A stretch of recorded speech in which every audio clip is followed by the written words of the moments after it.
recording. Audio is unmuted, just so I say that, okay? This is your marker whenever you're chopping this down. Here we go. Two village idiots with a love-hate relationship. See, you got fat. See, you still look like a 15-year-old girl, but not hot. Who can't stop arguing over Oklahoma sports. You know what, man? Why am I still talking to you? Come on, we were doing good there, man. It's the Just Okay Sports Podcast, hosted by Troy and Daryl.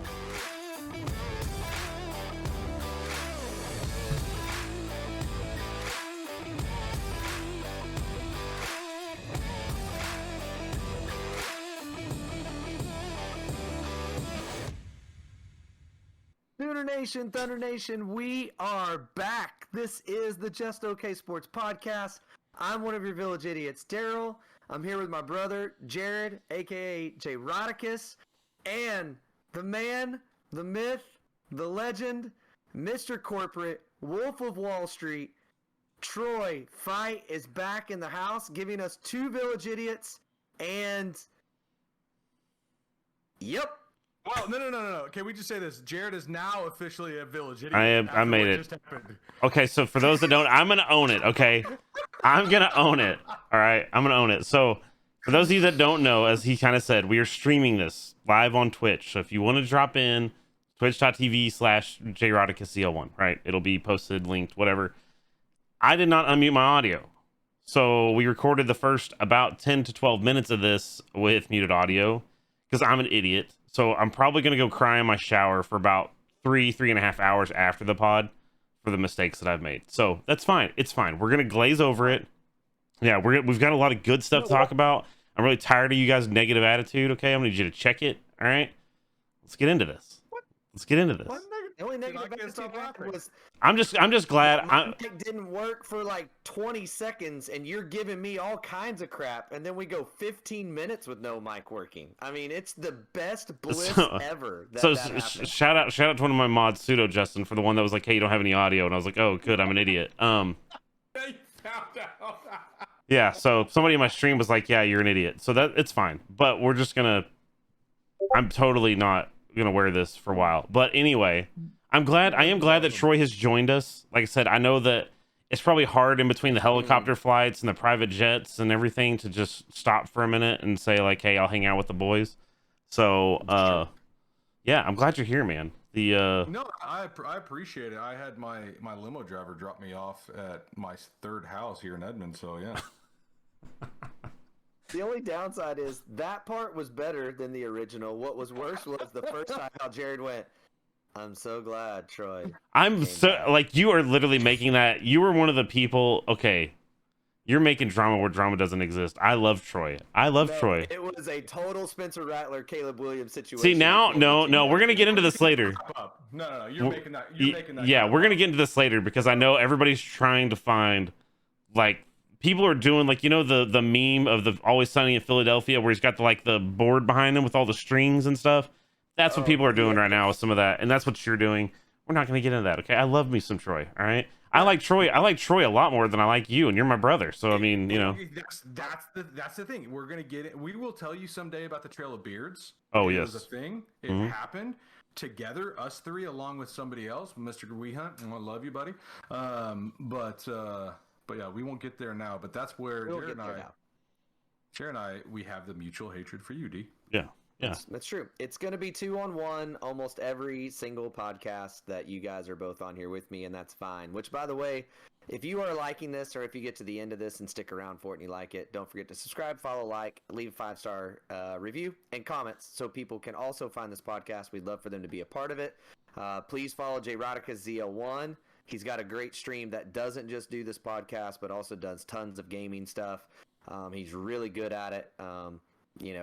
That's what he does. So you should definitely check that out. Your compliments aren't gonna make me like you, but okay. Thank you. Oh, I know it's fully okay. I'm just kidding. I do appreciate it. Hey, speaking of liking. Oh my God. Liked / found. I would say today. I would say that we were liked / found today by 3 superstars on our Twitter account today. Mike Woods, Jeff Saturday of ESPN, and Caleb Williams all gave us shout outs and love on the Twitter universe today. That's a pretty good day. That was a very good day. But you also had a very good clip. You also had a very good clip of Mike Woods pancaking the devil on that dude. Yeah, can he play? Dude. Can he play? He can play right tackle, right? Apparently, they used his blocking scores to give our offensive line the Joe Moore Award finalist. No, we don't need him there because we have a semifinalist line, guys. We don't need. Gosh. Oh my God, I love Troy. I love you. This is why I love you. Okay, I just want everybody to know it. I'm confessing my love right now on Twitter and all that good stuff.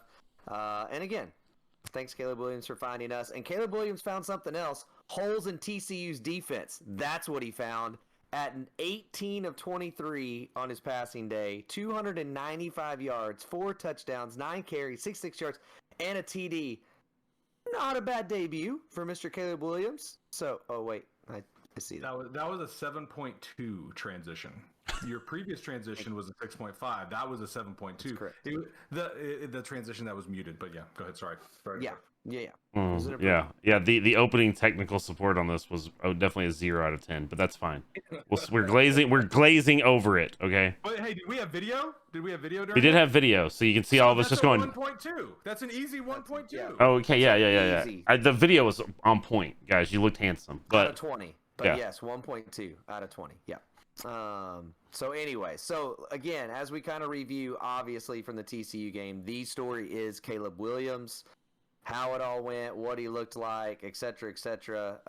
And so, guys, let's start with Troy. What impressed you the most out of his debut on the day? We're going to get in the weeds a little bit in a second, but just overall about his game, what impressed you the most? For me, it was the intangibles. Right, it was the intangibles of the leadership, of him having the vision and the accuracy. I won't steal either of your guys' thunder here, but like he didn't throw one throw that could have been picked off. I didn't think he made one bad decision during the game, and those deep balls, like. Sorry, my kids are out there yelling. This is what happens. The deep balls were a little underthrown. Then he adjusted to it. But just the way he brought that energy and his intangibles, his leadership, that's what impressed me the most about Caleb in his debut. Not debut, but starting debut. Yep. Yeah. I mean, kind of a little bit in that same realm is his pocket presence, like I said, his awareness. Like I said, he had, like I said, if I recall, and I haven't watched this game as much as I watched the Texas game over and over, because Texas still sucks. But I think he had two, like as I remember, he had like 2 or 3 plays early on where he kind of got affected by a rush and he didn't really quite see it or feel it coming. But dude, after that, it was like, dude, I felt like after like the second quarter, he was on point and he knew when to scramble. He knew where to be in the pocket. It was a beautiful thing to see. Daryl? Yeah, absolutely. Well, first of all, I realize I didn't set this up the same way, but I do want to go back to it after I say this, so I'll get there to help me remember. But the word I've decided to use that impressed me the most was his command. Just never... Every signal he got from Riley, every play, and that bled into everything else, the pocket presence and sector. But, I mean, he just knew where he wanted to go. He never once looked lost or like he was confused, which I expected Gary Patterson to confuse him multiple times in the game. I expected a true freshman making his first start to have a play or two where he turns one way and the running back goes another way. That never happened. I mean, he just never looked lost. He was decisive with decisions. Yes, there were some things that weren't perfect or not clean, but man, he looked all over it from start to finish. And even, I asked this question on Twitter earlier today too, of just what impressed people the most. And I was really impressed with even other Sooner fans that said poise, energy, and leadership were the 3 things that came up consistently, which I kind of anticipate everybody to go the way he can run, because that was a big deal when the transition was talked about being made, and everybody didn't. They saw those same things, which was wild. So pretty crazy. And not to mention his welcome to the field after he was announced was pretty wild as well. That was awesome. Being in the stands. Were either of you guys there? No. Okay, so being in the stands when that actually happened was kind of a surreal moment, because like we talked about before, like it was the worst kept secret that he was probably going to start, but that's still happening, and the crowd losing their effing mind, and I was one of them. I screamed like a little girl. My dad looked at me and was just like, "What are you doing?" And I was like, "Sorry, I didn't know I wanted him that bad either." But it was really kind of cool, honestly. It was wild. Yeah, and another, like I said, it was the TCU fans were even reportedly cheering because they were clamoring for anything other than Caleb Williams to stop dismantling their defense. I mean, can we just say real quick, point out, yes, he had an amazing debut starting, but TCU's defense is not TCU's defense of old. No, it's definitely not. No. But even so, I'm with you, Troy. I mean, I felt like, though, that was great. It was a great dipping his toe in the water, if you will, because, again, Patterson's been around long enough to do some things to cause confusion, but that didn't work. And then they just don't have the talent level to really, cause issues. And their biggest problem's been on the back end, and so it was a good day. Moving off all the positive on him, staying big picture for a minute, was there anything about his game, anything about that you saw in him that concerned you at all? Jared, I'll let you go. I mean, honestly, it's kind of almost feel like I'm nitpicking here because he really had a solid game. Probably the one thing I could say though is there was a couple of times that he kind of rolled where I think, again, we're talking about playing TCU, which we said is not a very good defense, and there's a couple times that he rolled out of the pocket and probably could have just jogged for a first down or 5 or 6 yards, and he stuck in there and threw it. I just think maybe his scrambling, it's ironically to say, I feel like sometimes he probably should have scrambled and didn't, but that's about it. It's hard for me to really decide or pick anything out that I could just say stuck out as a sore thumb as something he did negative. Honestly, I don't have anything, because what you said, I saw that he got sacked a couple times where he probably should have thrown it away or got rid of it. He held on just like slightly too long, but that'll come over time. That was his, those were his, 3rd through 6th quarters playing the game out there. Right. Yeah. And so that's where I'm like, that's the kind of stuff will be fine, because the high level we have seen, that'll go away. I don't have much, but I want to see him maintain that level or even go more. That's my only concern. But I mean, you're talking about a true freshman. Mm-hmm. Yeah. And I would say for me, it's in that same vein. And I didn't really think about it this way. I will give all credit to Kelly Gregg on the franchise for pointing this out. And I was like, oh, that's a really good point. But he pointed out that even the times that Caleb did get pressure, that a majority of those was Caleb dropping too deep.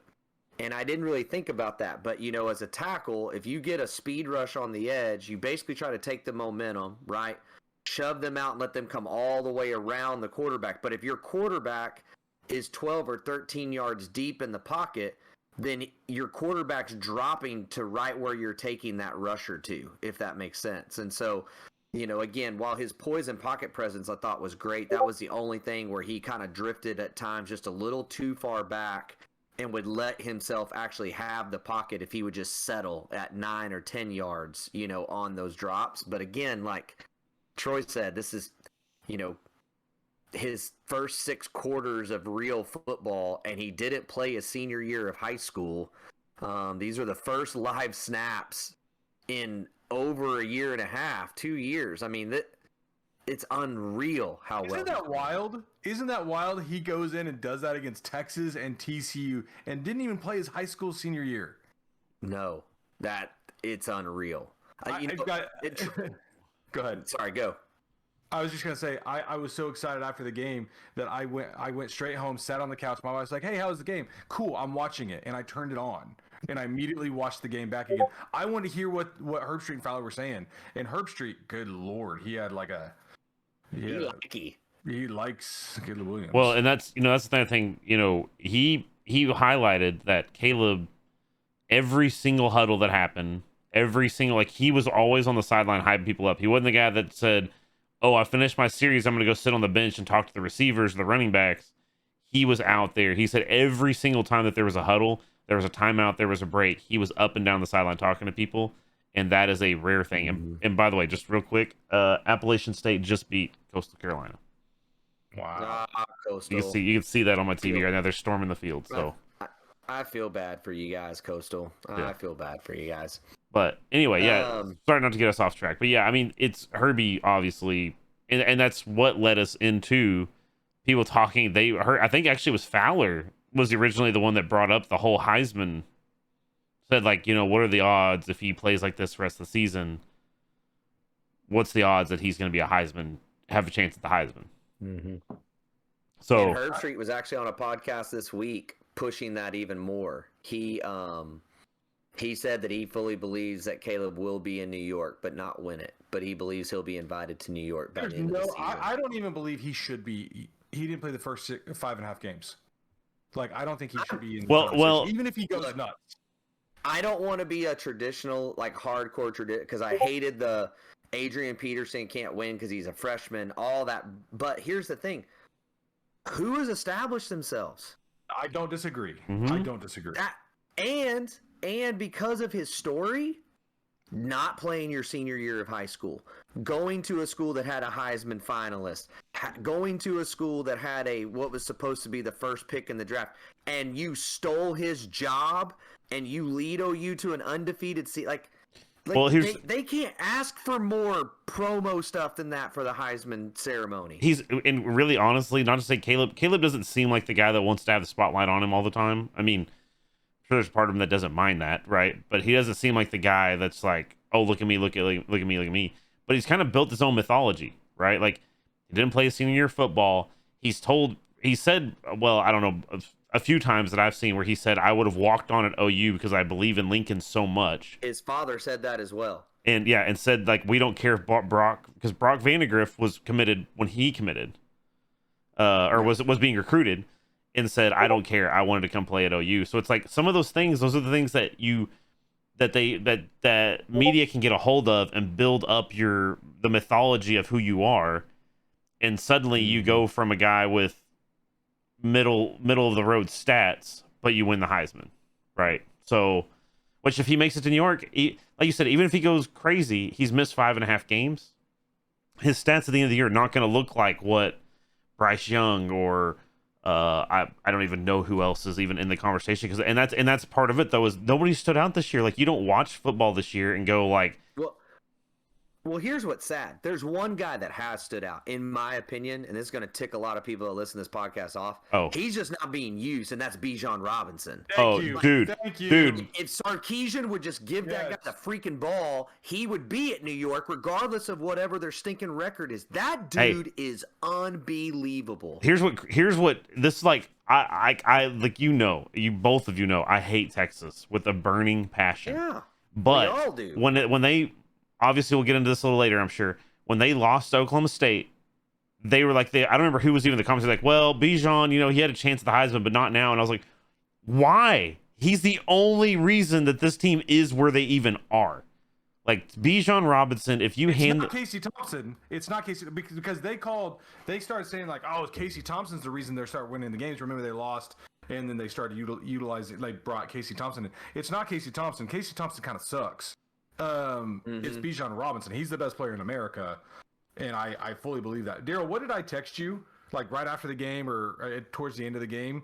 Because I don't know if we came on the podcast and talked about this beforehand. We did not. I think I know what you're talking about. We talked about it. We talked about it outside of the podcast. Yes, I know what you're talking about. You told me, and I'm just gonna. You mind if I share it? Nope, go right ahead. Okay. So you told me, he's like, dude, I'm hearing rumblings that the Heisman favorite is the second best quarterback on his team. and this is prior to the season. You told me that, and I said you're full of crap. You're crazy. There's no way, no how. And I texted you towards the end of the game or after the game or whatever, and I was like, remember when you told me this? Yada yada. You're not crazy. Like it's the truth. It's the truth, y'all. He's better than Rattler. Period. Well, and here's no, ahead, let your Jared, brother go ahead, know. Jared. Yeah, you shut up. no, I mean, what I'm saying is, yeah, Bijan definitely should be in the. Bijan should be in New York because the dude. I don't care. I hate Texas. Look, I am one of the biggest Texas haters, and that dude is a beast, and he is the best running back in college football. If they utilized him the way that they should, he would be heads and tails above everybody else. The fact that he got 7 carries in the second half of the OU game is mind-boggling. And I'm sorry, if I was Bijan, I would be at Steve Sarkisian's house dropping the bags of dog poop for how he's treated me and how much love he's getting when he's been I'm sorry, he's not been a great play caller. Yeah, I'm sorry. But Herbie thinks he's a great play caller. Like, well, everybody thinks he's a genius when it comes to calling plays. I just don't think he's the guy. How many times did they even throw him the ball, by the way, in the OU Texas game? Do you even remember? Once, twice? I think he had 2 receptions, maybe. How many touches did he get in the second? How many touches did he get in the second half of the OSU game? 7. The OSU game. I think he got single digits. It's the same thing. It was the same storyline. Well, but at the same time, it's one of those things where by the time he was getting carries in the second half against OSU's defense was fresh. They hadn't been attacked. They've been going 3 and out for 4 series. So OSU was like, I don't care. I'm just going to keep. But really, by the end of the game, they were basically saying we're going to load the box because they started trying to run the ball. Well, you can't do anything. I mean, it's one of those things. I think he's a guy that he can jump out in the lead, and if he can somehow hold it, great. But right now, he has no way of being able to run the clock. Like he doesn't have, like, in his mind, he cannot slow down what his play calling is. So yeah, it's wild. But all that to say, to come back to Heisman talk, we all agree that regardless if Caleb stays on this trajectory or not, we all agree he shouldn't win with 6 games under his belt. Correct? No. We're all on that page. Yeah. If they want to invite him for the story or whatever, great. Whatever. But I'm with you all. He shouldn't win it. So, all right, let's kind of go to TCU as a whole now. I mean, everybody's been talking about Caleb for days on days. Let's kind of transition more to just into TCU in general. Some things throughout the game. Eric Gray got his first rushing TD, which, by the way, if I'm Kennedy Brooks, I'm so ticked off about that. But it's all good. No, actually, Kennedy actually went over there and like literally hyped him up after he came off the sideline. So I mean, I know what you're saying, but yes, yeah, I'm not. Does he know about our buddy? Does he know about our buddy that pisses us off, Daryl? I don't know. So Jared, we have a buddy that like this was in the Texas game. At the start of the Texas game. Okay. He texts us. Oh, this wasn't the start. This was the third quarter of the Texas game. Yeah. And so he texts us. He's like, I'm sorry, Kennedy Brooks should not be playing, and the other 2 should be playing the majority of the snaps over Kennedy Brooks. Daryl and I lost our ever-loving mind when we got that, and we continually give him crap after every game, every week since then. I'm sorry, Kennedy Brooks should not come off the field. Shouldn't come off the field. I mean, he's got to come off for breaks everyone. But yes, Jared, third quarter, he says Kennedy Brooks is so slow he should never touch the ball again. At the end of the game, I said, I'm really glad we kept giving it to that guy that I'm faster than in the game. And he said, I'm telling you right now, we're just lucky that our third best back is still that good. Here, okay, hang on. But time out. Here, okay, but hang on. Because this is something that has annoyed me because I've known people that still praise him and they're like, well, he doesn't have the top line speed. I'm like, okay.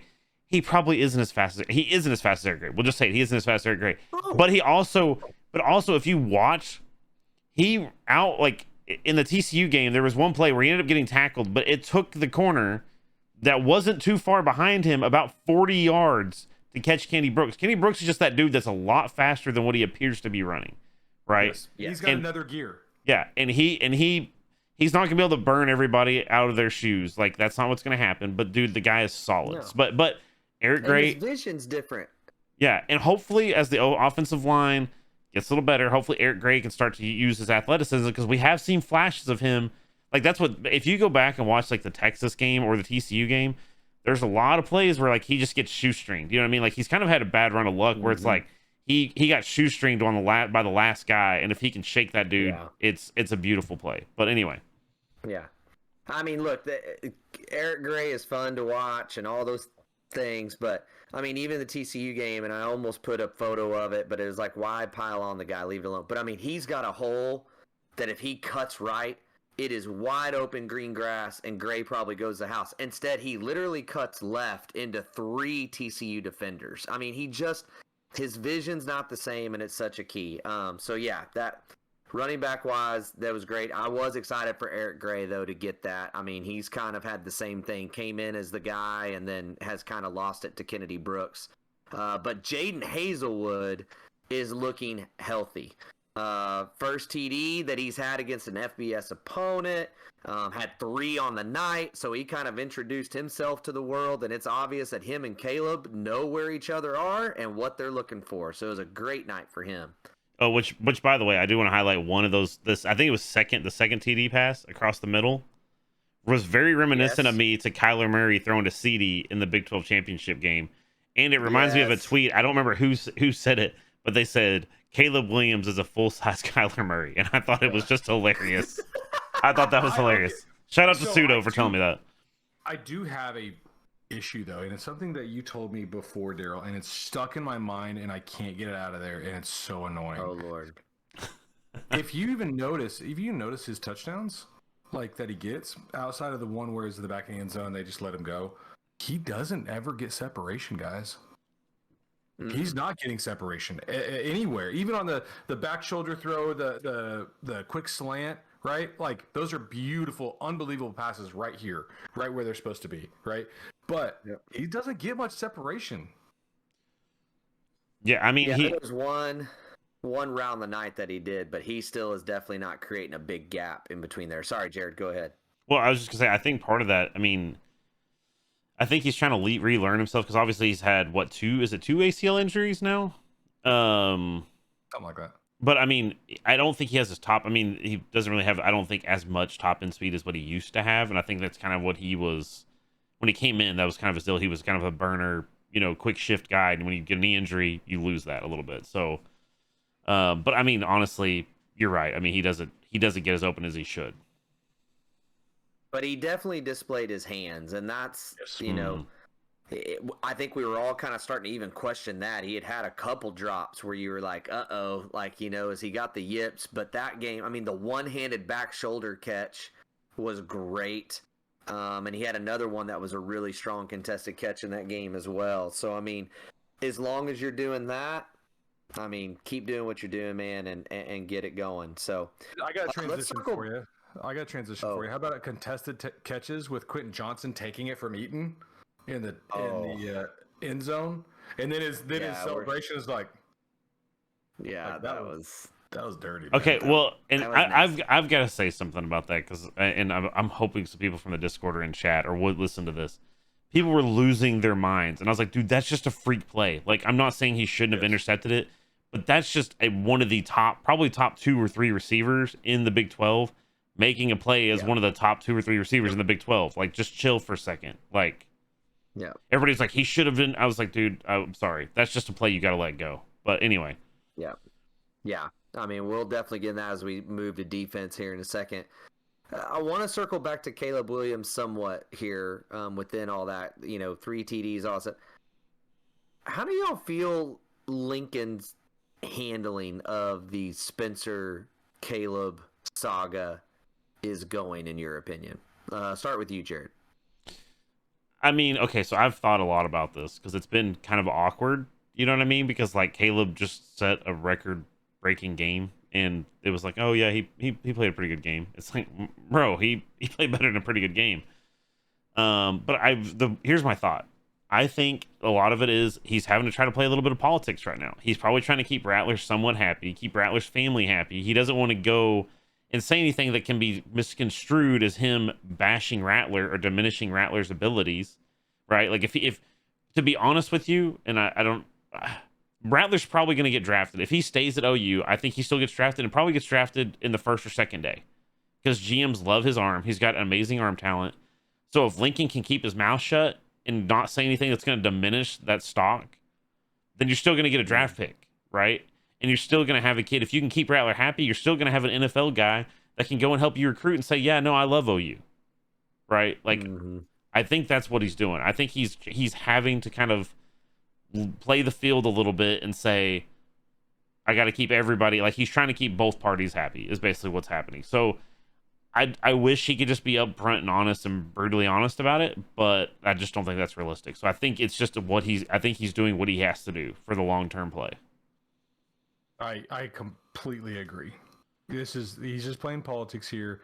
He's trying to keep Rattler in there because what happens if Caleb gets hurt? Then we need Rattler, right? Like, and we have a shot here. Like, I legitimately think with Caleb back and our offense humming like it has been in the Lincoln Riley years, we got a shot again. Like, it feels like we got a shot. We just need the injuries to come back. But like, I honestly don't have a problem with the way he's handling. Do you, D? A little bit. I agree with both of you. What I don't understand is why can you not just say that Caleb played well? Because he really hasn't. I mean, he gets asked like, man, what a start. And he's like, yeah, he had a pretty good night. It's like, no, dude, just say he had a really good night. Like, say it was a really good play. Now, you can still do that and compliment Spencer. You can do both and. You can still, because he's done that.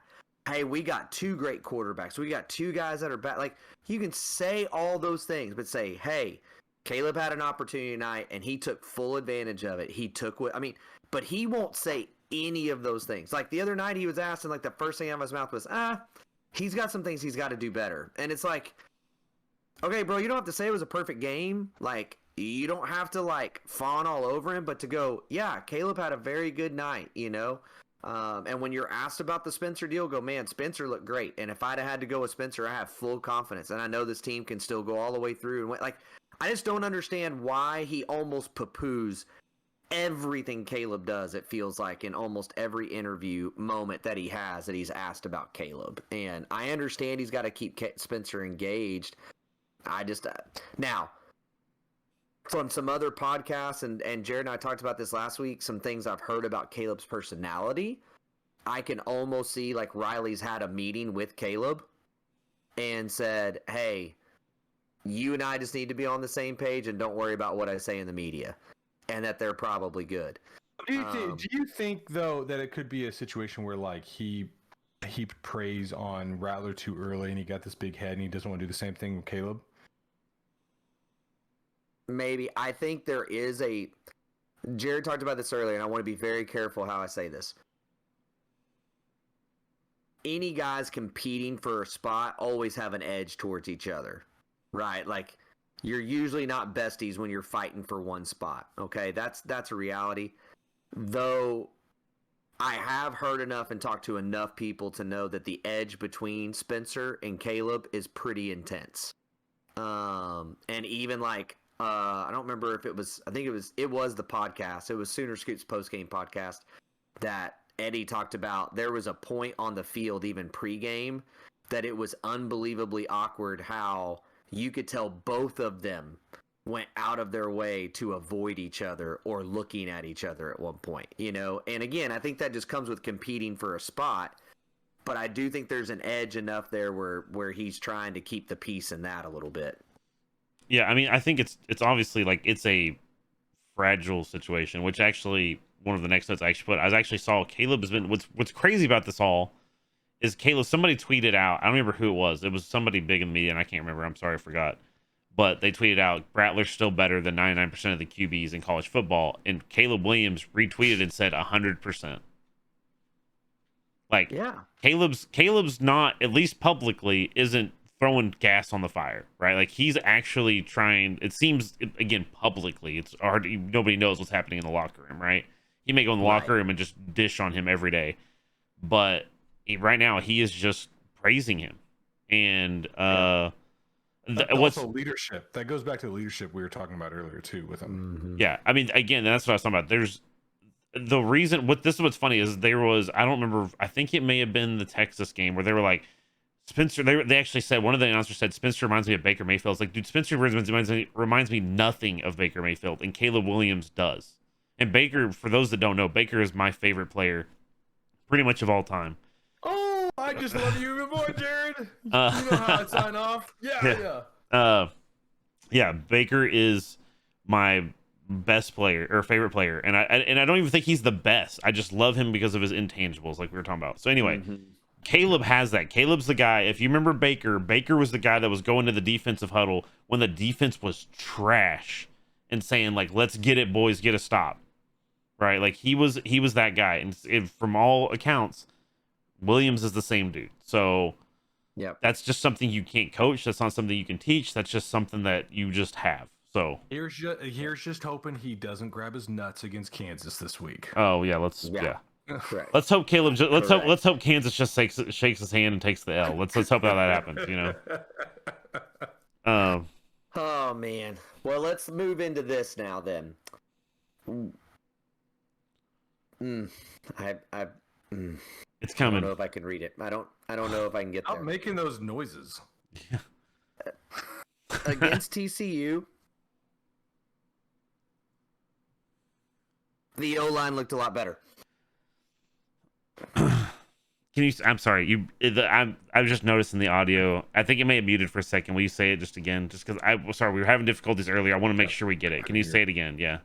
I couldn't hear anything. The O-line looked a lot better. It's still not a national championship offensive line, but it has improved greatly in 2 weeks. I Go just ahead, want to. Jared. I just want to highlight because in our pod post West Virginia, I said I was not willing at the West Virginia game. I was not willing to buy any stock in this offensive line. They had looked atrocious up to that point, and I admitted that. And I said, now what I want to see is I don't expect them to come out in the next game or the game after and be a national contending team. I want to start seeing progress. I want to start seeing those steps get taken, and they have every single week since that game. In my opinion, they have played better every single week. Now, I'm with you. They're not a national championship contending offensive line right now, but I would also argue that there's not a ton of good offensive lines in college football right now, which I know we're going to get to in a minute, but they're just getting better. And honestly, the TCU game was, I feel like, even a much better game than the Texas game. Like, I mean, if it was like a 50% improvement, like it was a huge jump in my opinion. I mean, they had some bad series, don't be wrong. Like I'm saying, they still fell on their face, but it was a jump in my opinion. But outside of last year, would y'all agree that that's kind of Beaton Bow's MO? Like they start out really slow, and then once the Texas game hits, then they get better throughout the rest of the year. There's definitely been a reality to that. But I think the level at which they've started the season has been, his first 3 years was much higher than it has been the last 3 years. I mean, I would say the last 3 years, the offensive line has been pretty spotty at best, and it started at a much lower level. It has always gotten better as the year goes along. But last year and this year especially, they started at a very, very low level, and that's what's concerning. I agree. But at the same time, like, I'm with you, Jared. Like, they're getting better. We want to see them get better each and every game. Yeah, and I mean, it's just tough. I mean, it's hard to. I mean, honestly, I think it's one of those deals where to be honest, if you go back and watch West Virginia, we should have lost West Virginia. Yeah. Because I mean, West Virginia, we won that game because of the bad snap. That's it. Mm-hmm. That's pretty much the reason we won. So maybe that was just a reality check. Maybe all these other games, because it's like it seemed like even last year when we lost to Iowa State, okay, like the team sort of awoke and started doing better. The year before it was, was it Texas? No, it wasn't Texas game before. What, Kansas State or whatever it was. I can't even remember off the top of my head. But anyway, it seems like we've had to take those L's or take a beating before the offensive line wakes up, which I understand shouldn't be what happens, but it's just kind of how it's played out. So Maybe the West Virginia game was that. Well, Even though we won, it was close enough that they were like, this is an L. But let's also be clear on this, and this is where we'll find out in 3 weeks, is what I would say, because the level of ability on the West Virginia defensive line compared to Texas or TCU is not even in the same realm at all. Texas's defensive line's been giving up yards all year long. TCU's defensive line is just flat not any good, whereas West Virginia's is very good. So, yes, I'm saying all that to say they are still better. They are still more sound. They're still doing what they're doing, but they're also doing it against nobodies. It's kind of like we said with Caleb. He got to play a not very good defense. That doesn't mean he didn't play well, but let's just see what happens when we get to Baylor and ISU and, and all that kind of stuff and see where it goes from there. But yes, they're better. I mean, hey, Joe Moore Award semifinalists, right, guys? Yeah, I knew it. That execution was like 1 out of 20. But anyways, look, I'm not saying Troy and I had a little bit of a conversation before the pod. Okay. I'm not saying that this is the an offensive line that I would circle for the Joe Moore Award, and I probably wouldn't even this year. But like I even said this early in one of our earlier pods. There's not very many good offensive lines this year. It's just a weird year of college football where you don't circle a team and say they're just mauling people. Like usually it's Alabama, right? Like we'll use Alabama as an example. Alabama usually fields an incredible offensive line. Georgia. Okay, Georgia, that's fine. They're dominant everywhere. But outside of that, Bama's not had a good offensive line. Like their offensive line has not been amazing. Who's the best offensive line in the country? If it's Georgia, cool. Who else? Like Iowa, Ohio Iowa's State. pretty good offensive line wise. You know who else is? I mean, I can't believe I'm saying it, but has not looked bad at all, completely on offense, is Michigan. Michigan's not getting any love, by the way. Zero love. Well, No. I think Ohio State's offensive line has come to life as well. Now that their quarterback has finally settled in, that offensive line is rolling. Travion Henderson has been a beast. Well, here's the thing, though. I mean, Michigan. The reason Michigan, unfortunately, they're kind of stuck in a bad set of circumstances where they beat somebody and then that team just starts playing terribly, right? When they play Michigan State, that'll be the first game where they're going to play somebody that's undefeated, that's got a good rate, that's already got a bunch of good wins. I mean, everybody that they beat so far has turned into just not very good. So, and Michigan's got a legit defense. So, I mean, or Michigan State, sorry, has a pretty good defense. So, anyway, but yeah, you're probably, I mean, again, but those lines you just highlighted, I don't look at them and go like, oh my god, I'm just terrified of them. I agree. I know. I agree. That's my point. That it's not that this offensive line's that good. It's just that nobody else is that good. If I'm giving an award right now, it's probably to Georgia, pretty much in every category, to be honest. But yep, that is what it is. I will say this though. No, I would say their offensive line and then the whole defense, quarterback. We'll see if they don't get. Is it Pickens? Is that his name? Is that their big time wide receiver? I forget. Mickens, yeah. Something. Anyways. He's really good. Their quarterback, I don't know what I think about yet, and I definitely don't like their offensive scheme, but their offensive line are maulers. I mean, they literally are still running the run it down your throat and play good defense, and no one can stop them right now. I mean, they are really good in the trenches on both sides. It's pretty scary where they're at. So, anyways, all right, that's all kind of offense. Troy, who would... Outside of, I'm going to say you can't say Caleb. Offensive player of the game for you stood out? It has to be Hasselwood, right?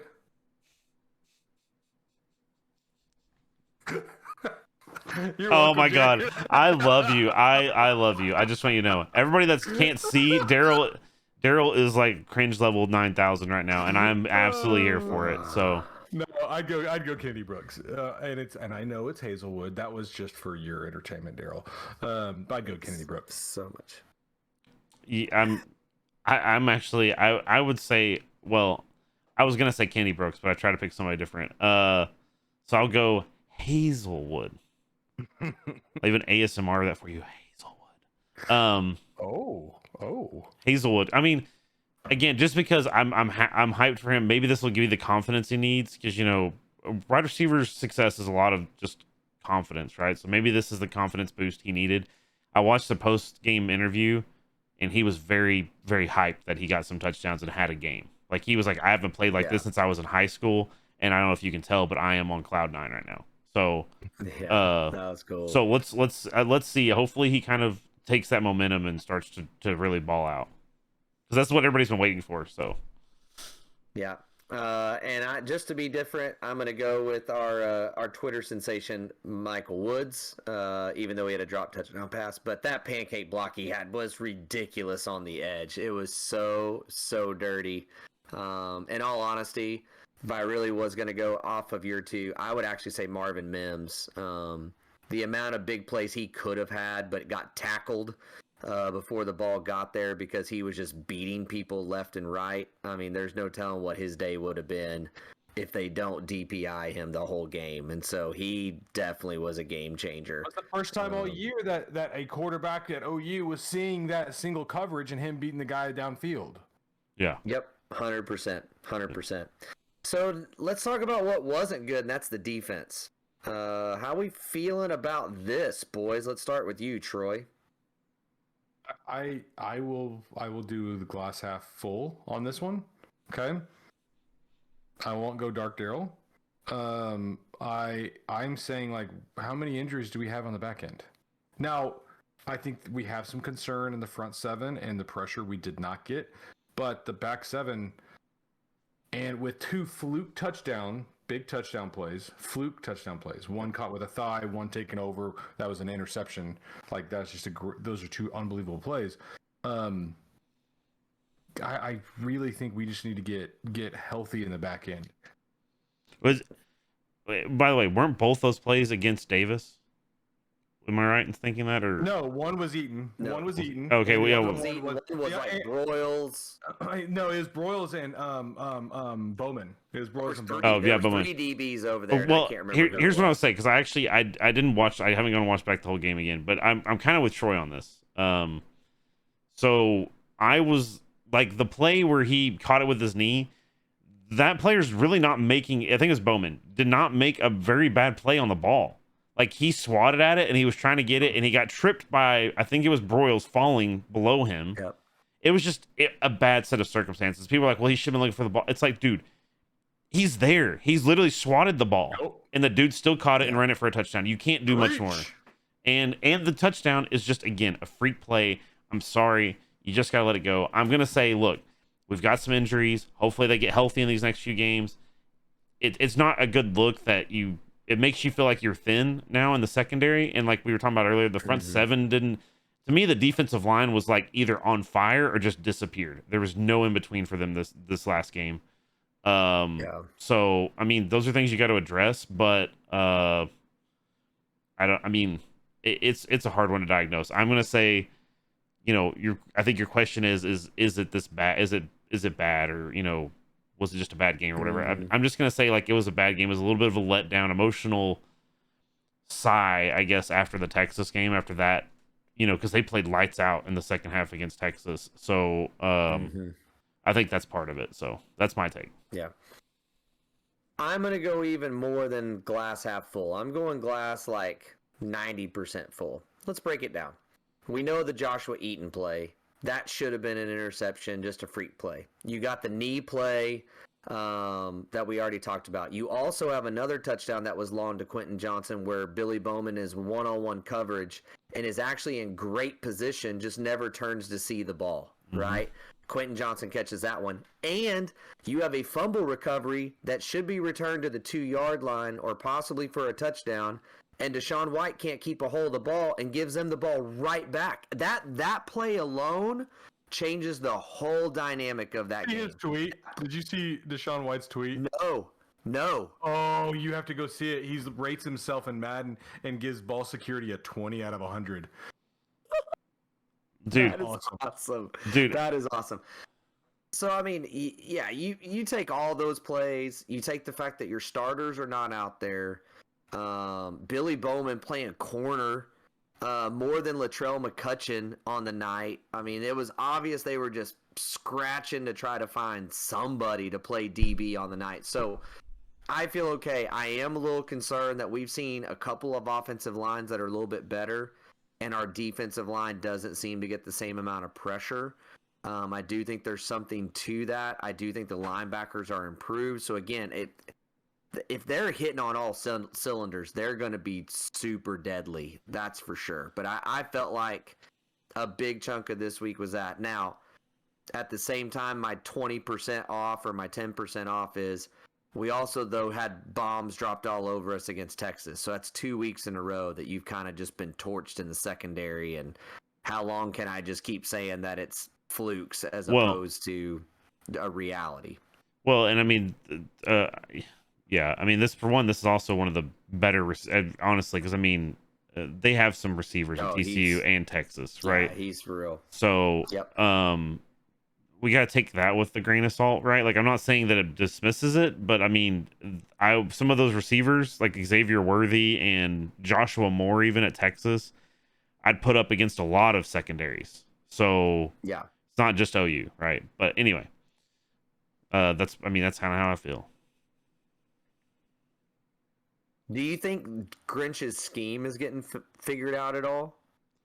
Do you think that has anything to do with it? Like with the lack of pressure that they're figuring out the stunts, or figuring out the twists, that they're, those kinds of things. Troy, I see your face very confused and angry. I'm not sure what. No, I was actually thinking about the same thing during the game. Like, their MO, the thing that they've done since Grinch got here is like they move left or right before the snap, right? Like pre-snap. Right. The whole line shifts typically. And I mean, I was thinking, like, is that just getting played now? Is like too old and they understand what's coming? Do something new. Like, I don't know. Yes and no, but I also think like what they have done to defeat. How do you beat like really good defensive lines? It's you do 3-step drops. You don't do 5-step drops. You don't do 7-step drops. Like you do 1, 2, 3 out, 1, 2, 3 out. Right? The line can't get to you. And that's why it's almost like he knows they're doing that, and he's blitzing way less now to drop 8 to cover more, because he knows they're just going to do 3-step drops now. Yeah. Well, and here's that's another part too, is I actually noticed it didn't really work out for TCU on their first drive, but it seemed like the second drive they just ran another scripted series basically. And they snapped, I believe, and again, I haven't watched the whole game. I studied it as much as I did Texas game, but they shifted, I believe, twice. And like as they're in shift, they snapped the ball. So it was like they kind of used an advantage because they're in a shift, and the offensive line's moving as the defensive line's trying to shift. So it gives the offensive line an advantage. Now I didn't see that much later in the game. I just noticed that I believe it was their second drive where they actually went down and scored. And they just blew our guys off the ball because they weren't set. So, yeah, I think he's got to adjust to that. But I also think that's where I give him credit, is teams so far have had a lot of early success, and then he's adjusted. So, yeah, it's true. I think for me on the scheming side of things, maybe they are. I mean, I don't know. I can't. Especially without being able to see the all 22 tape, it's just hard to see how they're fully attacking all that. But it is obvious, Jared, you're right. The snapping the ball in mid shift is definitely noticeable, that they've kind of adjusted to that. My deal is with some of these guys like a Benito and Perrion and Isaiah Thomas, let's not twist and stunt. Let's just hit our gap and go, because I think that's one way you can catch them off guard is, the more they're waiting for that twist or that stunt to happen, they get to a point where they just kind of know that they're going to pass you off. Does that make sense, right? Because they know you're going to do that twist or whatever. I don't know that they're ready for just full-on bull rush. You know what I mean? So it's kind of like you've been double moving them all day long. Now just go, right? Because they're going to be looking for the double move all day. It would be great. And we've got enough length in our front end to knock some passes down as well. And that's another disadvantage of all the twisting is your eyes aren't as much in the backfield. And so to get your hands up and to knock a pass down is really hard.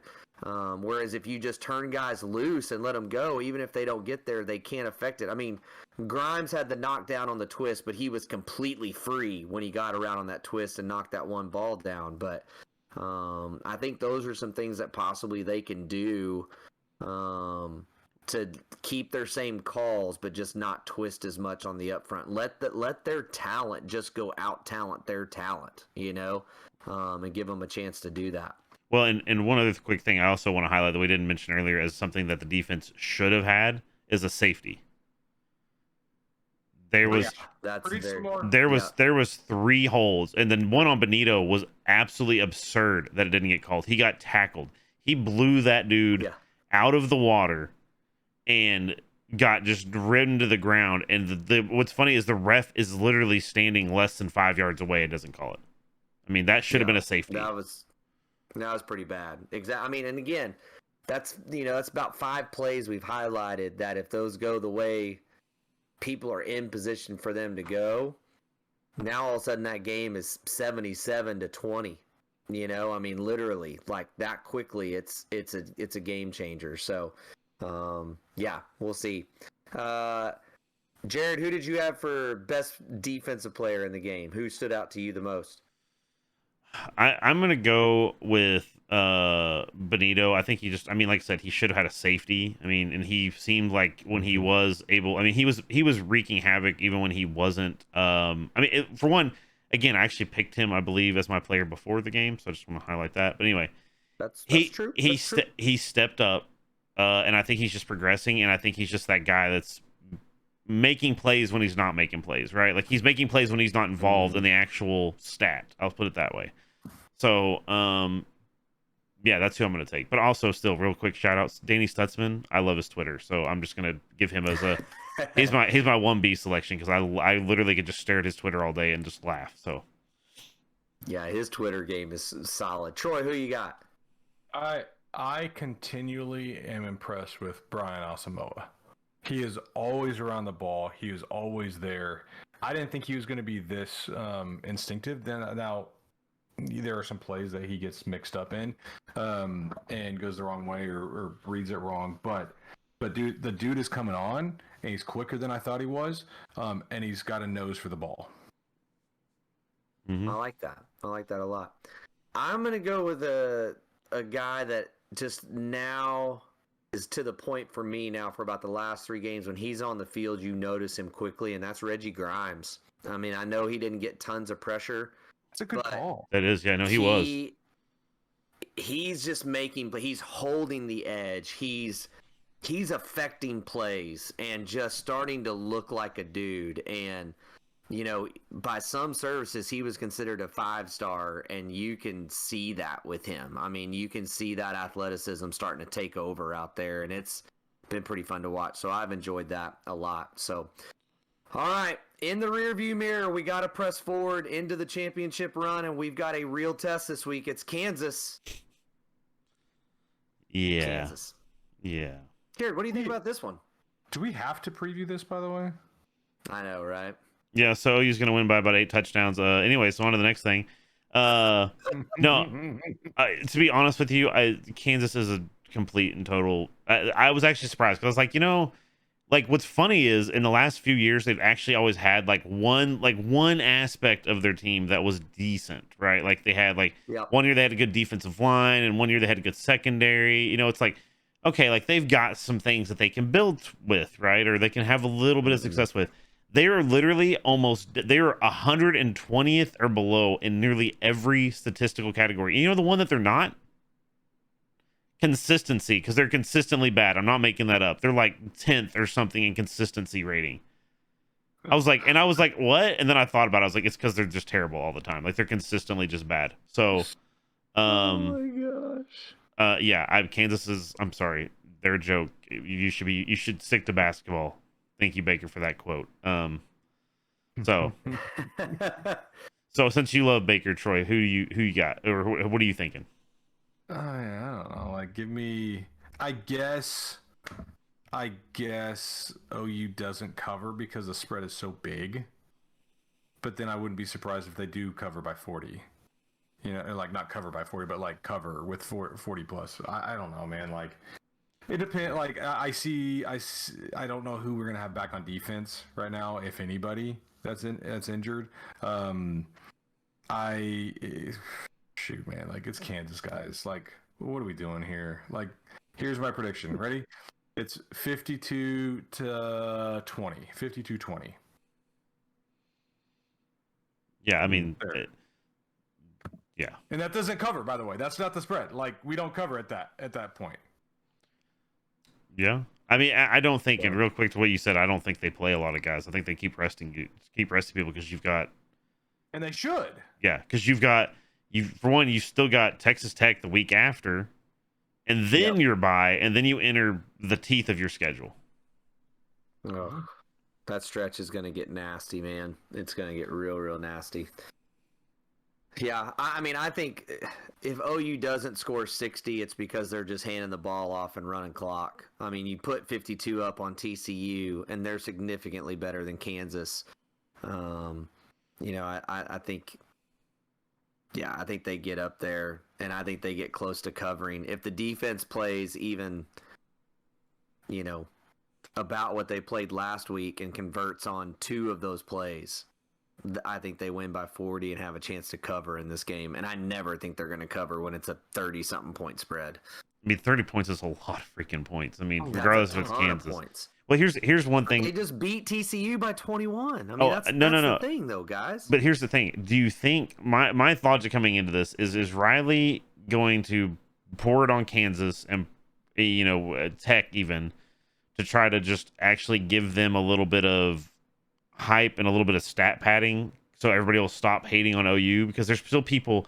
I mean, I've seen people still saying OU should be ranked below Bama and below Ohio State and a bunch of teams that have losses, right? I mean, and I can understand sort of that argument, but if you come out of OU, if you come out of Kansas and Texas Tech with some big wins, then you can start saying, look, that's a different team, right? Like you can start selling we changed the gear when we went to Caleb Williams.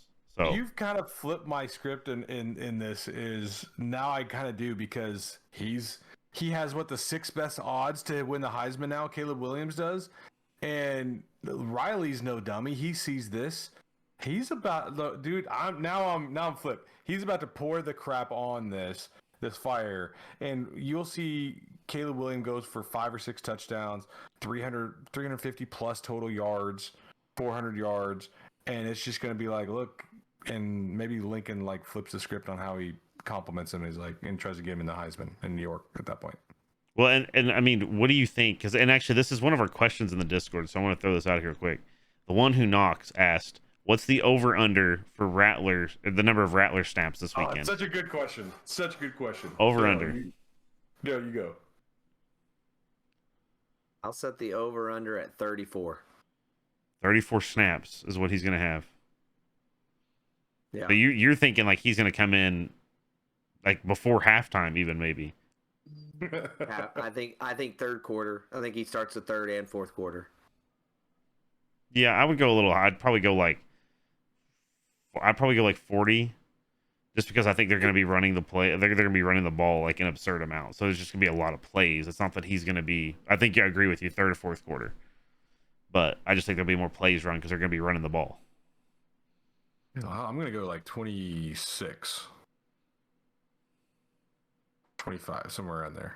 I think the opposite of Troy.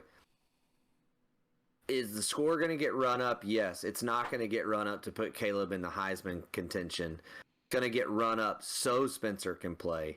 And then when Spencer gets in, it's going to get run up so that he can continue to talk about how great Spencer Rattler is. Wrong. I'm right. You're wrong. Wrong. Oh my God. Dark Daryl. I mean, why not? Right? Like you said, if you can keep Spencer happy and he gets drafted, you got a backup quarterback drafted. And if he goes out there and he goes 20 of 25, throwing the ball all over the yard for 2 or 3 touchdowns in the second half, now all of a sudden, okay, well, Maybe he needed to get shaken up a little bit, and he's gone back to work.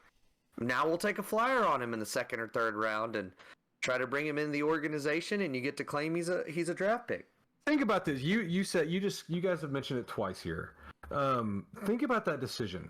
How weighty of a decision Riley had to make to pull this off, to do this. Because what you did, if Rattler stays in, let's play this out. If Rattler stays in, right, and we get a couple losses, but Rattler stays in and he has a starting job, he's going to be a first or second round pick.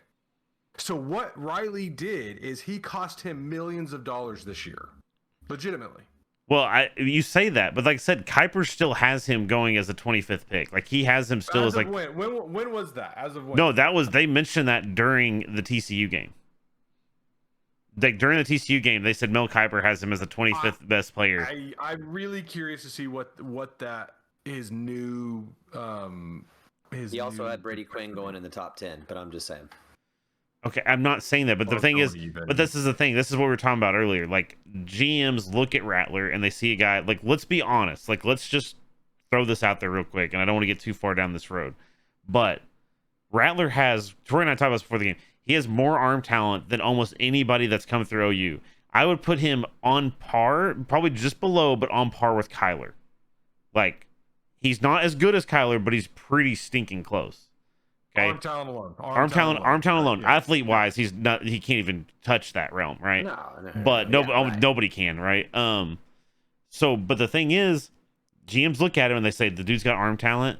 The issue, if they tell themselves like the issue is between his ears, where he just needs to learn to pocket presence and how to read defense. He's a project guy. Like he's a guy that you can still draft early, right? Because he's got the insane arm talent that nobody else has. And those are things you can coach. That's what they're going to say, and that's what's going to get sold. And the other thing that he has, this is a very weak quarterback class, right? Like, this is a weak quarterback class. So if he goes, that's what people was like, oh, he's going to transfer. No, he's not. He's going to stay where he is, ride it out, go to the draft regardless. Even if he gets picked up in the second or third round, he's going to go probably to a decent team if that's the case, right? I mean, honestly, I just don't, like, in a way, it's genius. Like, Rattler may be ticked that he doesn't have a starting job and he may not be the number one overall pick, but he's probably still, I still think he's going to be a first or early second day draft pick because the GMs just love him. I mean, because of that. Interesting. He will look great in his workouts because that's what he is. He's a 7-on-7 quarterback. So throwing on air to guys, man, they're going to be fawning all over him. Now, the other side of this that's crazy, if he really does get drafted in the second, third round, he's going to go to a good spot because he's going to get drafted late enough that he's going to go to one of these squads that's really good, but like needs a quarterback, right? Like they're just a quarterback away. I mean, again, like a Denver. If Denver can't get Aaron Rodgers in the Aaron Rodgers sweepstakes, what a landing spot for him. Right now, if they get Aaron Rodgers, whatever. But there's a couple of places like that. Obviously, Pittsburgh's going to be looking for a new quarter. I mean, there are some places looking that have a history of putting some things around their quarterback to help them. Now, granted, Pittsburgh's O-line is terrible, but if Big Ben comes off their books, I mean, it could be a better situation for him doing that than going to, like, the Jets, right, or wherever. Yeah, I mean, that's the thing, though, is even if he goes late first round, he's still going to go to a team that's got pieces. Yes. Right? That's what I'm saying. Yes. Going for number one overall may not be the best thing for you in the long term, right? Like you're going to get a big contract early on, but you may not get another because you're going to get the crap beat out of you, i.e. Sam Bradford. But anyway. I want to take this conversation to what you and I were talking about last night, Daryl, about like quarterbacks that sat for a year, but I won't go down that road. That's for another podcast, okay? Oh my gosh. Yeah, we didn't have a podcast like every night, I think. But so I want to grab the reins for a second. Is that cool with that? Are you cool with that, Daryl? Yeah. So we're gonna get, because I think we kind of talked about what we want to talk about with Kansas. Because I mean, there's not a lot of fat to chew on that one, right? But you know, we kind of know what we're gonna be looking for, right? I mean, I guess we could. Do you want to talk about who we're gonna look for offense, defense at all? Like, do you want to just give a quick? Yeah, we could. I mean, I definitely think there's some guys that have an opportunity to use this game to elevate themselves on the team. You know what I'm saying? Here, I'm gonna make a dark horse pick for offensive player. I'm just gonna yell. Eric Gray. I think they're actually going to play Eric Gray a lot because this would be a good game for him to get some confidence. He got his touchdown. Yep. He got a tutty, right? Let's get him some reps to where he's going to get that confidence and feel like he can read the hole, or he can read the gaps and get after it. I think they're going to play him. Not just that they're going to give. I mean, Brooks is going to get a healthy dose, but I think they're going to play Gray. It's going to be almost 50-50, I think, between those two. Yeah. I could see that. What do you think, Troy? Marcus Major. I'll go even farther down the Ooh. depth chart. Ooh, okay. Yeah, Marcus I'm with Major. you. I think the guy that they might look to get involved, because I think it's been a very disappointing year, and I think his confidence is shook a little bit right now, is Austin Stogner. I was gonna yeah. guess you were gonna say that. Yes. Yes. By the way, I think- what a beautiful ball Caleb threw him in the end zone. Oh yeah, I mean, but those are the things. Like that drop is so uncharacteristic of him. I think they need to get him and Caleb, because if you can get him and Caleb in a rhythm together, that RPO game gets that much more dangerous with him in there. So I think offensively, he's kind of the guy I'm watching to see how that goes and how it looks. Yeah, and then, obviously on defense, they're probably going to be rotating like crazy. I'm just going to take, again, because I love him, and I think he's going to have a chance to ball out against Kansas. They'll probably play him a little bit more. It's Danny Stutzman. Yeah. The Winter Soldier, he will forever be known for me as the winner. Oh, yes. Yeah. I'm sorry. Yes. I'll say, I'm going to say Bowman. I think Bowman gets a pick. Maybe he takes one to the house. Ooh, okay. I like that. Oh, this one's tough.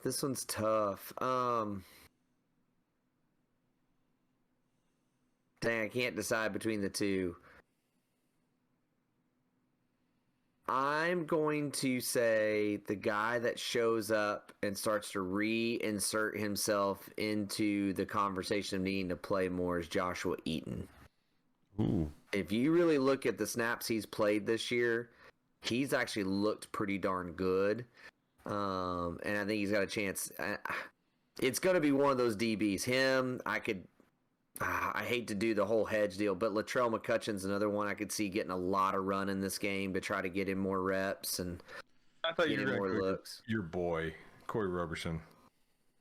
Friend of the podcast. He could have a game. If they let him roll, he could have a huge... Another guy I would love to see in this game. I'm curious what you guys think about. What's the deal with Bryson Washington? Like, I can't figure that out. I thought he gets an interception early in the year. He had a great play on special teams that day when they tried to do the sneak onside kick. I mean, like, he's another one of these guys that when he's out there, he seems to flash, but he hardly ever plays. He is in a major doghouse, and I can't figure out why. Yeah, I don't disagree with you on that. So, but I mean, it's one of those things. I think Grinch is also one of those guys that you've got to practice, right? Maybe it's a practice thing. I'm not saying it is. I'm just saying he's said constantly. I mean, he's actually even called out some of the guys in his press conference, like, yeah, well, he just didn't practice well this week, and it's like, oh, okay, like. Well, he called up Bryson. He was asked about early in the season. He said it just took Bryson too long, and he's finally starting to do the things he needs to do. It just took him too long to get there. But I'm like, dude, you can't play DTY and Pat Fields anymore after this year. Like, this is it. You better start getting you rotate all these other guys. You better start rotating some safeties in. Well, but that kind of is where Grinch has done a good job in recruiting, right? How was that transition? That was smooth, I think. Yikes. No, that was actually a good transition. They did land. Except we were silent after he says, yeah. Like, when there was no transition. That was, you know what that was? That was the pass from Williams to Stogner, and y'all dropped it. That's on you guys. That's true. That is true. That is very, very true. I'm gonna say because I'm tired of you saying all the headlines. Sooners land the number 37 overall prospect, Gentry Williams, defensive recruit. Huge get, man. Dude, it didn't seem like that long ago that it seemed like we had no shot. You know what I mean? Like, we always kind of had a shot, but there was like some momentum that was kind of swinging, and you know what I mean? Like, he kind of was I wouldn't say he was like a full-on enigma, but like he was kind of hard to read at times. You know what I mean? There was just obviously being the number 37 prospect, everybody's beating down his door. So he is For those that don't know, he is an Oklahoma kid, but still, when you're 37 prospect, it doesn't matter. Georgia, Alabama, whoever is going to be flying in to see you. So, well, and that's where we got very lucky that we got to know Gentry through the podcast. He's been on with us a couple times, and not gonna lie, he went pretty cold here the last month as far as not responding, which made me a little nervous. But what I can say is, I mean, again, when you're this high prospect, this is one of the things that OU fans are going to have to get reacquainted with. These top 100 guys, there's so many rumors that fly, and you just have to take a deep breath and kind of figure out what's reality and what's not. Like, so for example, everyone was puckered up because he went and visited USC, and about 2 weeks later it was, oh man, he's leaning USC, he's leaning USC, he's leaning USC. The reality is that the week before that, he went and saw Florida. Florida was the school that caught his attention, not USC. He was very much between us and Florida. I can confirm that 100%. When it came down the wire between us and Florida.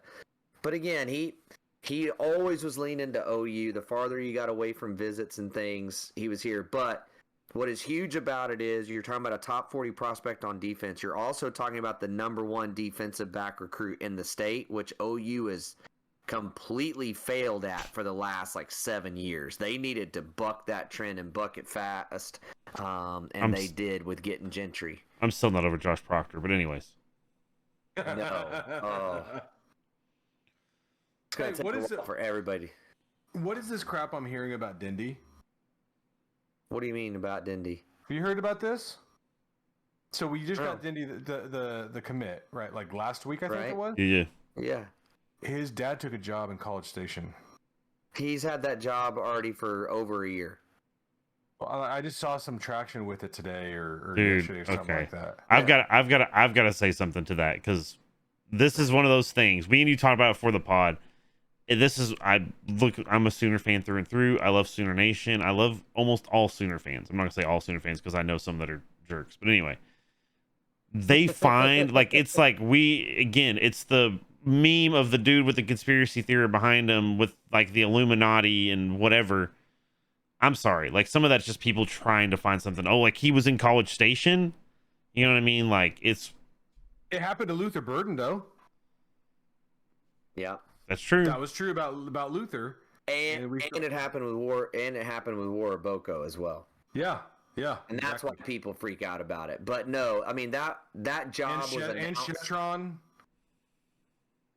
Yeah, it's a little different. Yeah, I mean, not really. Come on, just give me. But that was more of his brother deal. But that job that was announced 8-9 months ago.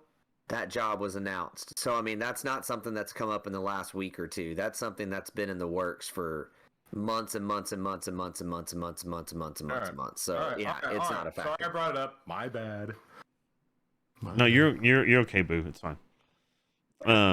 Hey, let's bask in this glory for a second. 8th ranked class in the nation. Mm-hmm. And you bad boys. And you still got some dudes you're about to reel in, or looking. Well, I should say you looking like you're in a good spot to reel in. They're on the verge. And remember, you lost the number one receiver in the country. You lost a top 10 receiver in the country. There was one other receiver. We lost another top 10 receiver in the country. We lost 3 big time recruits out of this that all decommitted. And you only have 16 recruits in this class right now. And you're still in the top 8, whereas everybody else outside of Ohio State and Alabama have 22 plus.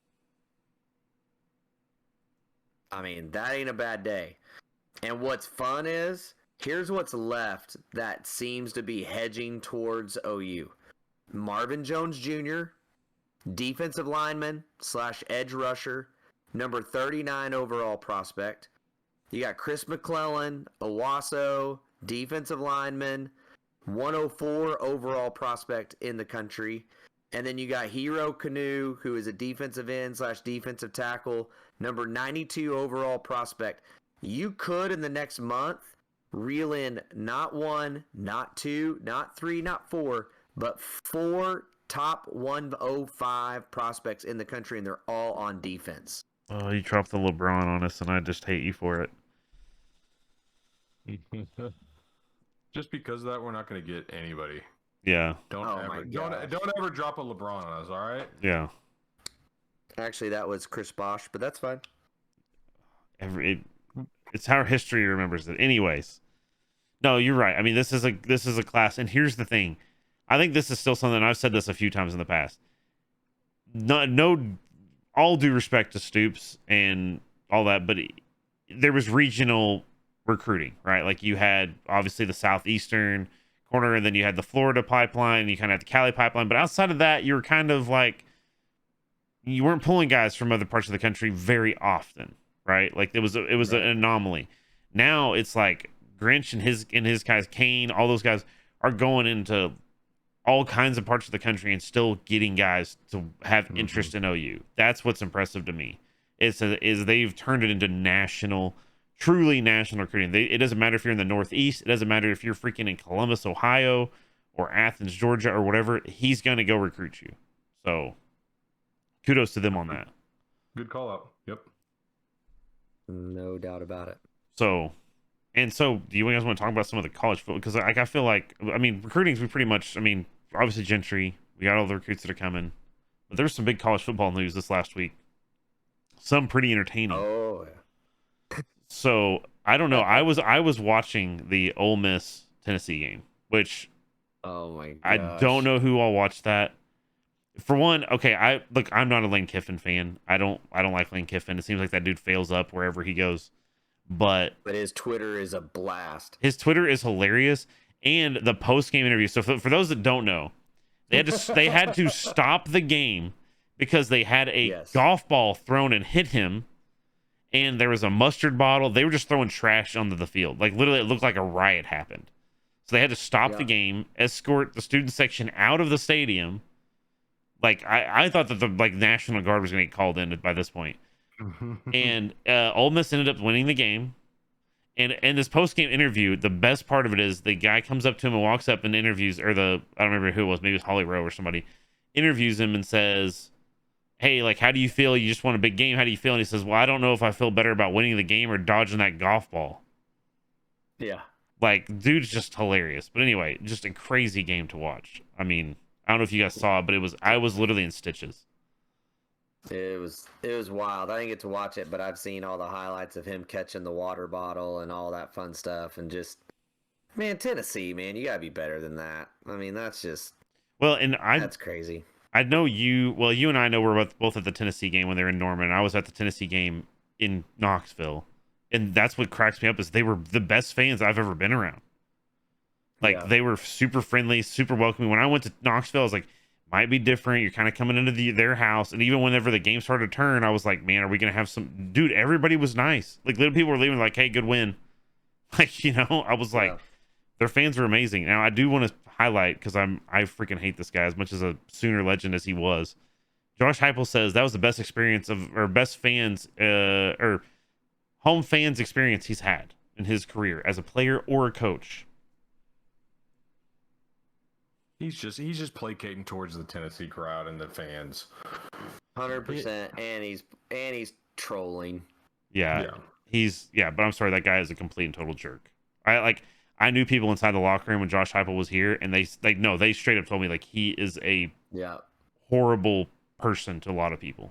We'll just put it that way. I don't want to say horrible, but he's not friendly. We'll just put it that way. I don't say horrible person, but so.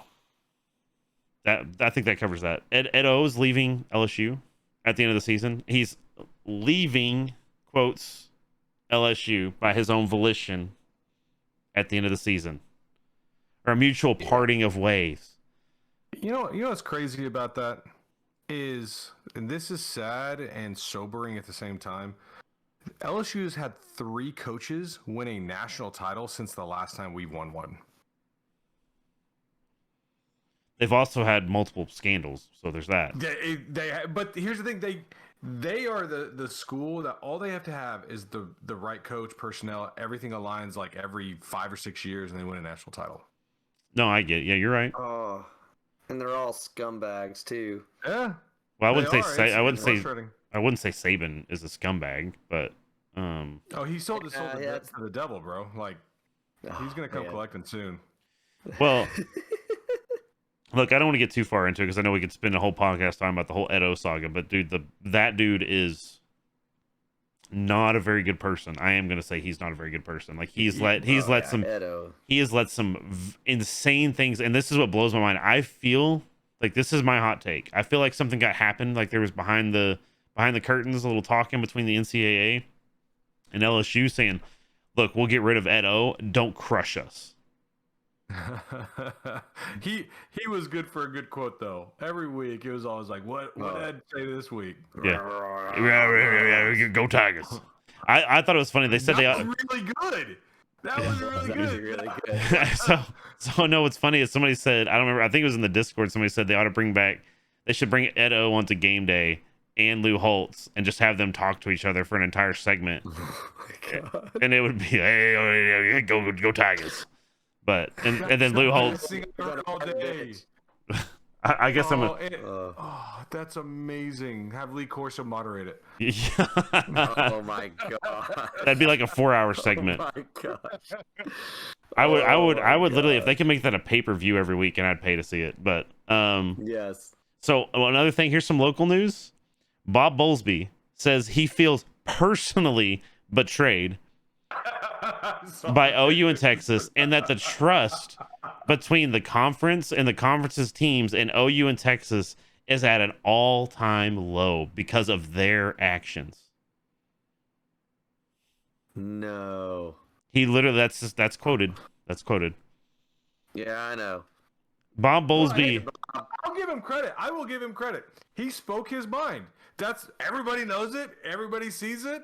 Like OU and Texas did it behind the scenes without any of the Big 12 knowing, without Bowlesby knowing, and Bowlesby's just pissed and like, you know what? I give you credit, man. You speak your mind, speak your truth. Personally betrayed, aka I personally feel like I won't be getting a paycheck like I did in 2 years because of what you guys have done, and it makes me very sad and not trust you any longer. Well, here's what I just want to say this real quick because this has been, oh my god, like every other team in the Big 12 is mad at OU and Texas, and I'm like, this isn't their fault. What's hilarious about this situation, I just want to highlight, OU and Texas begged for them to add teams. Like maybe a Cincinnati, maybe a BYU, like a Houston would be good.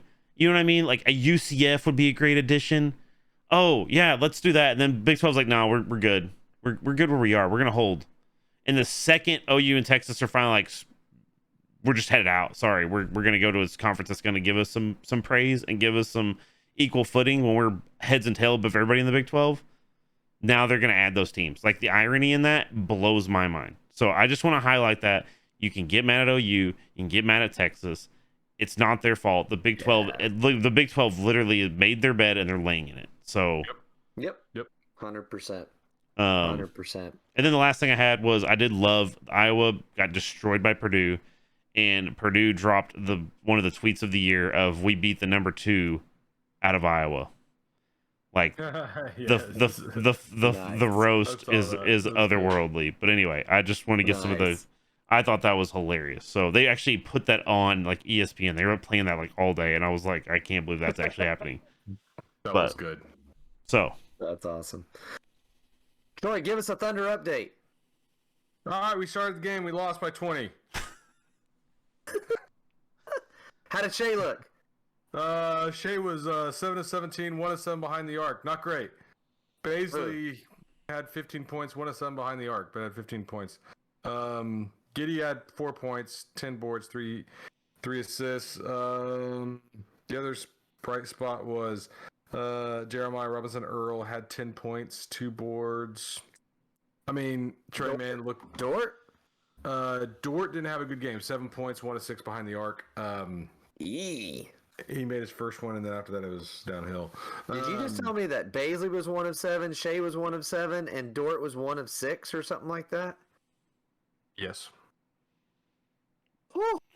Yes. I was 20. That is gross. But I mean, this is gonna happen. This is gonna be the year.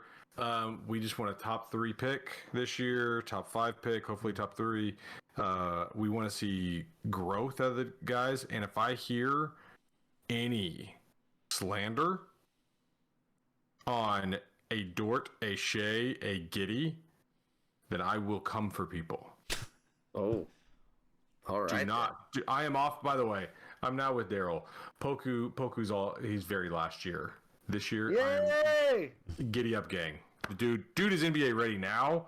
You can see it. He had mini passes tonight. I watched most of the game, and he had mini passes tonight that should have been made, assists, and we can't hit a jump shot. So, yeah, I mean Giddy. I mean it's Giddy's. I'm pretty hyped for Giddy. So yeah, I'm Giddy until I started watching him. I'm giddy for Giddy. All right, I'll see my way out.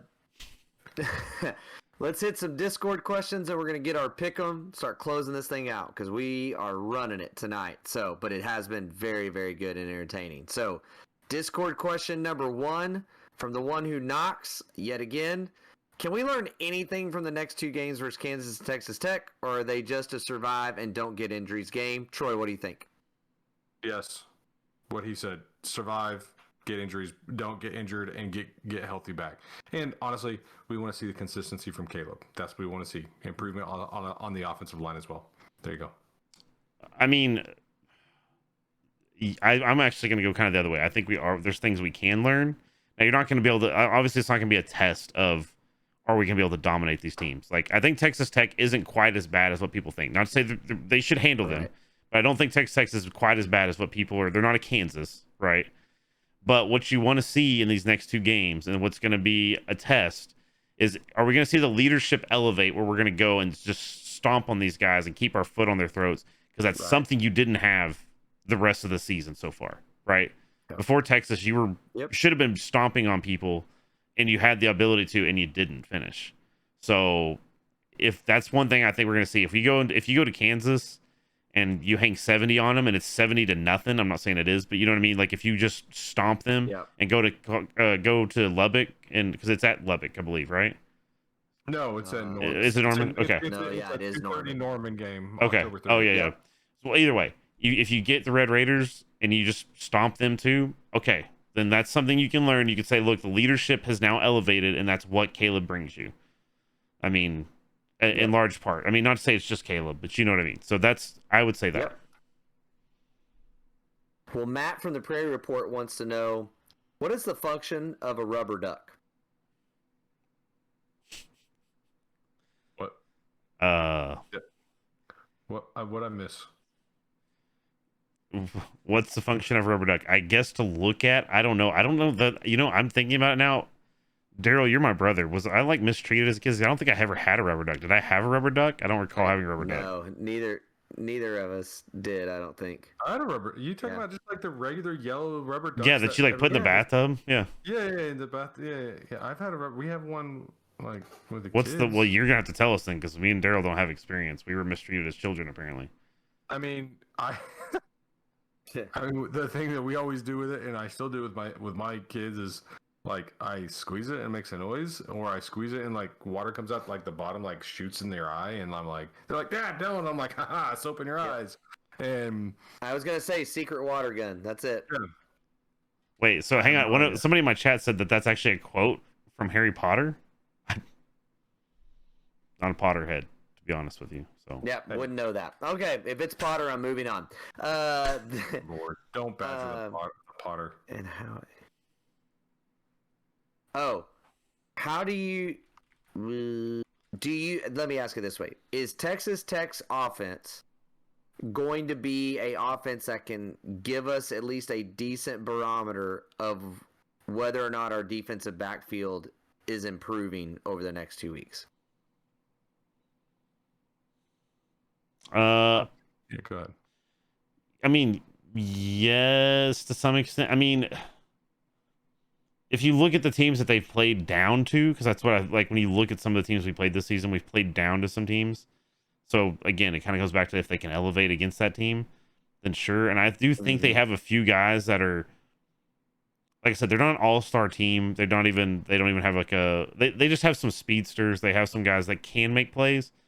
So yes, but it's not going to be like a constant thing. Like if you see, let's say Texas Tech gets 2 big touchdowns on 60-yard passes because somebody just blew out our defensive backs, then okay, we need to start having conversations, right? Like it's one of those things. It's more if they fail, even just on a few plays, then that's kind of what you're gonna have to go by. I know that seems like a high bar, and it is, but I mean, you should be able to dominate Texas Tech. Is my point. Right.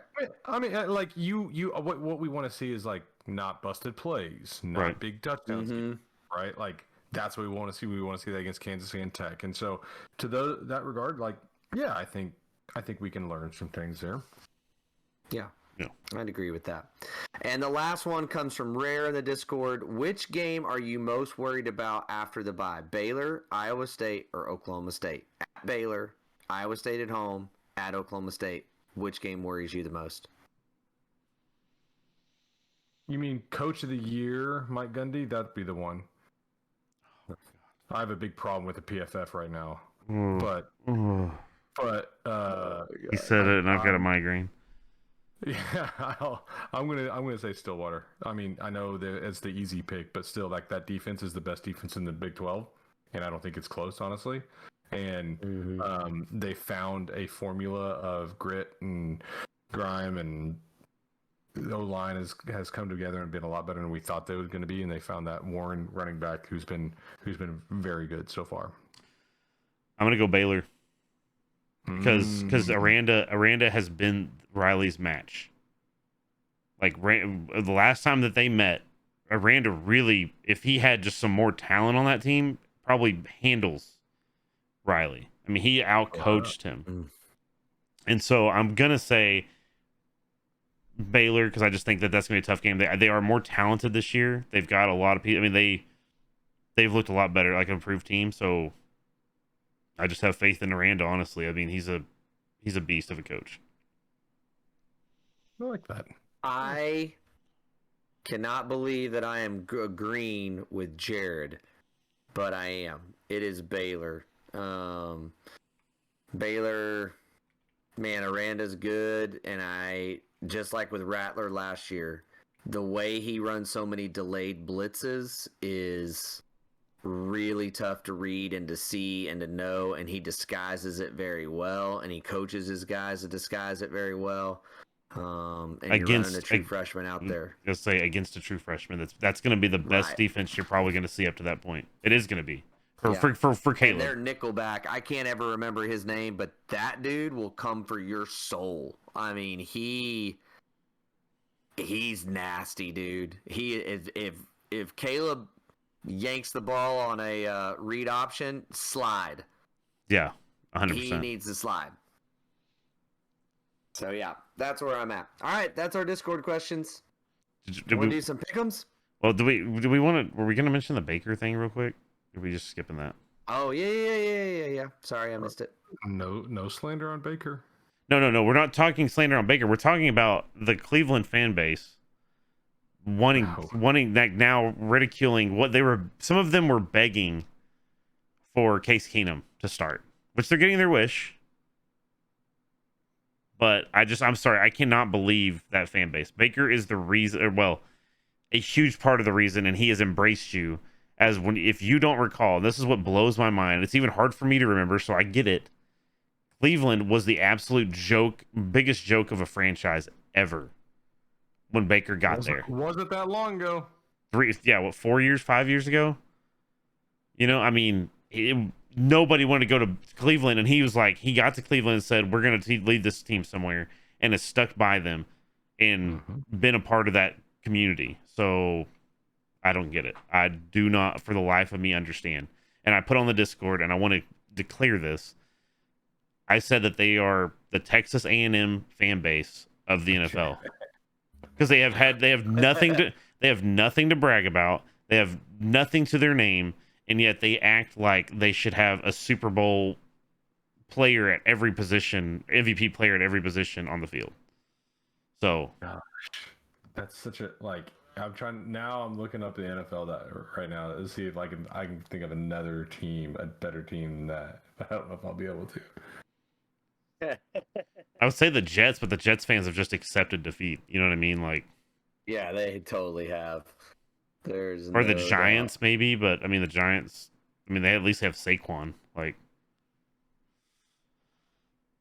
yeah, I mean again, but it's the NFL, man. It's a different deal than there's just not the same loyalty level. And man, it's hard when you see Josh Allen doing what he's doing and Lamar doing what he's doing and Justin Herbert doing what he's doing. And Cleveland knows that, or I say knows, they believe they have a roster that can win. And, you know, they're almost 500. That's just the way the NFL rolls, man. I mean, well, and I just look, hey, let me put it to you this way. I was in New England for the banner drop game against Kansas City when Kansas City went on their run that first time with Mahomes, and they trounced New England, and Brady looked horrible. And guess what everybody was, he's lost it. It's time. It's time. Like, one game after winning the Super Bowl, and they were ready to ship Brady off. I mean, they were already putting him in his coffin saying he was too old to play and he had hit his ceiling. I mean, that's just NFL, man. It's a different kind of fan base than college, for sure. I definitely think they should love Baker more than they do, but well, I'm just waiting to the NFL. I'm waiting for Colin Cowherd or somebody to get on the air and say, well, Baker, you know, everywhere Baker's been, he hasn't had a very good defense. So maybe he's just toxic towards the defense and just try to like make him own that somehow. You know what I mean? So I feel bad for Baker. I really do, because he's actually been lighting it up, and his defense has not come through when they need him to. So yeah. Anyway, let's get to the pick'ems. That's a fact. Let's get them. So I'll go first. Jared will do second one. Troy will do third one. We'll work our way through until we get to the end here with our 5 pick'ems. So first game for you boys to pick is Oregon at the Bruins. The Bruins are favored by a unbelievable, massive 2 points. Jared, who are you taking? I'm going to take UCLA. I mean, I called it early. I think that they're an improved team. I think Oregon's a very good team. Don't get me wrong. I know UCLA's dropped a few since they, you know, went and beat LSU at the Bayou, but they're a good team. So I'm gonna take UCLA in the points. UCLA. No. Sorry, I'll take Oregon.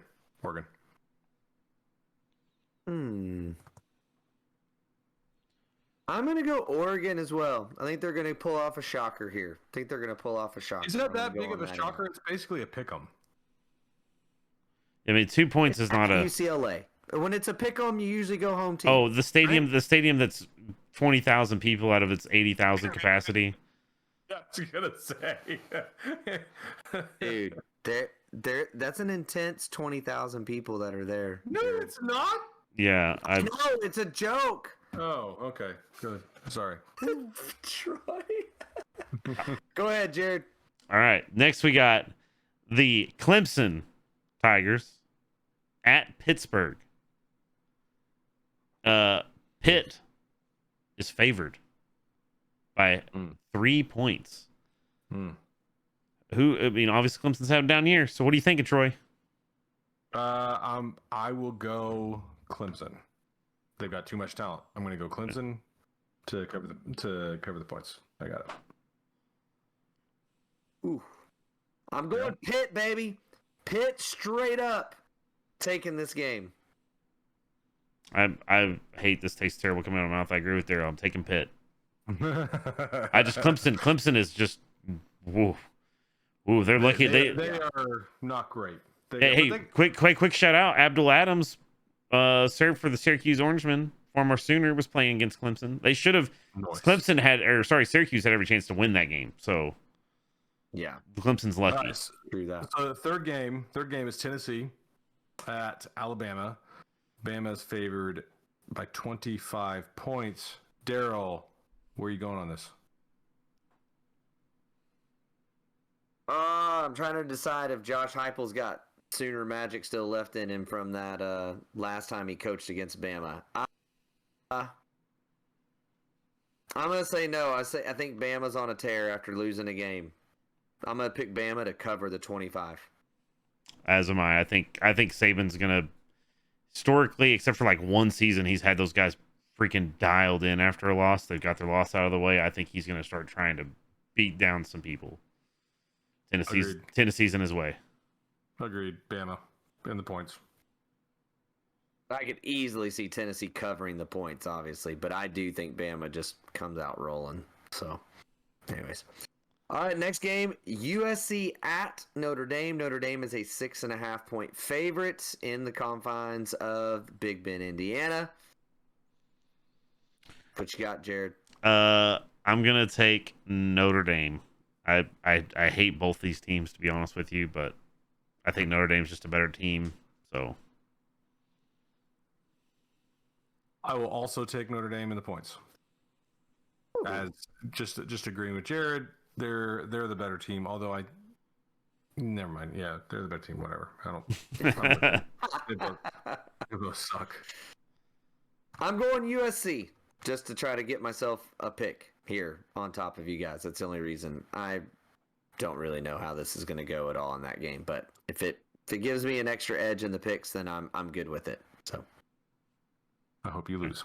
So next up, we have Big 12 matchup, big implications for the Big 12 race. Like, this is a sneaky, huge game for the Big 12.